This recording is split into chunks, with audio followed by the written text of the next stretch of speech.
নিরাপত্তাজনিত কারণে ভিসা কার্যক্রম বন্ধ ঘোষণা করেছে চট্টগ্রামস্থ ভারতীয় সহকারী হাইকমিশন। এই বিষয়ে বিস্তারিত জানাতে সরাসরি যুক্ত হচ্ছেন আমাদের চট্টগ্রাম বিভাগীয় প্রতিনিধি মৃন্ময় বিশ্বাস। চলে যাচ্ছে সেখানে। মৃন্ময়, সবশেষ কি খবর আছে আপনার কাছে, বিস্তারিত জানতে চাই।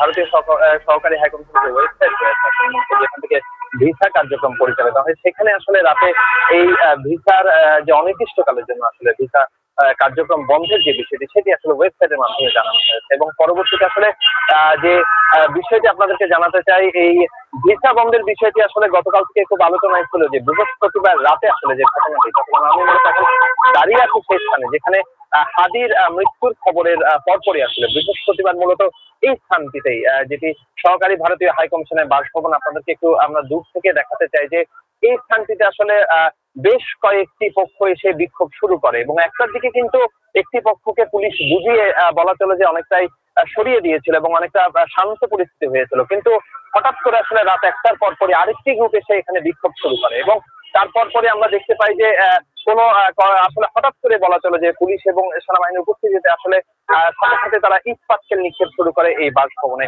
এবং পরবর্তীতে আমরা দেখেছি যে পুলিশ কাঁদুনি গ্যাস এবং টিয়ার সেল নিক্ষেপ করে আসলে মূলত ছত্রভঙ্গ করে দেয় এবং যে আশেপাশের যে অলিগুলিগুলো রয়েছে সেখানে আসলে মূলত তারা ভিতরে চলে যায় এবং প্রায় রাত 2টা থেকে 3টার মাঝামাঝি সময় আসলে পরিস্থিতি নিয়ন্ত্রণ আছে। এবং তারপরই আসলে যে বিষয়টি খুব আলোচনায় ছিল যে ভিসা বন্ধ করে দেওয়ার একটি বিষয় আসলে অনেকটা বলা চলে যে আলোচনায় ছিল এবং সেটি আমরা দেখেছি যে গতকাল রাতে আসলে ওয়েবসাইটের মাধ্যমে জানানো হয়েছে। এবং তারপরই আসলে এখানে নিরাপত্তা পরিস্থিতিও যদি একটু বলতে হয় যে সেনাবাহিনী, পুলিশ সহ আসলে সকল আইন শৃঙ্খলা বাহিনীর আসলে কঠোর নজরদারির মধ্যে এই এলাকাটি রয়েছে এবং এর পাশে কিন্তু বাংলাদেশ টেলিভিশনের কার্যালয় রয়েছে, চট্টগ্রাম কেন্দ্র, যেটি আসলে কিছুটা আধা কিলোমিটারের মধ্যে সেটি রয়েছে। এবং এর বাইরে যদি একটু বলতে হয় যে আমরা চট্টগ্রামের চেরাগি পাহাড় মোড় ঘুরেছি, সেখানেও আসলে উবিটির অফিস রয়েছে, সেখানেও পুলিশের নিরাপত্তা জোরদার করা হয়েছে এবং কাজীদের মধ্যে একটি মিডিয়া টাওয়ার রয়েছে, সেখানে আসলে অনেকগুলো অফিস রয়েছে, যেখানে ডেলি সহ আসলে অনেকগুলো অফিস রয়েছে, সেখানেও আসলে পুলিশের নিরাপত্তা জোরদার করা হয়েছে। তো পুরো চট্টগ্রামের আসলে যেসব খুব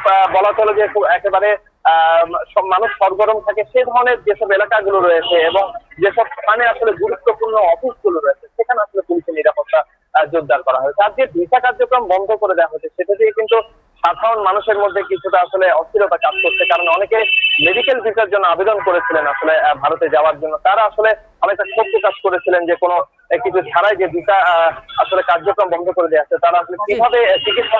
মৃন্ময়, বুঝতে পেরেছি আমরা। অসংখ্য ধন্যবাদ আপনাকে।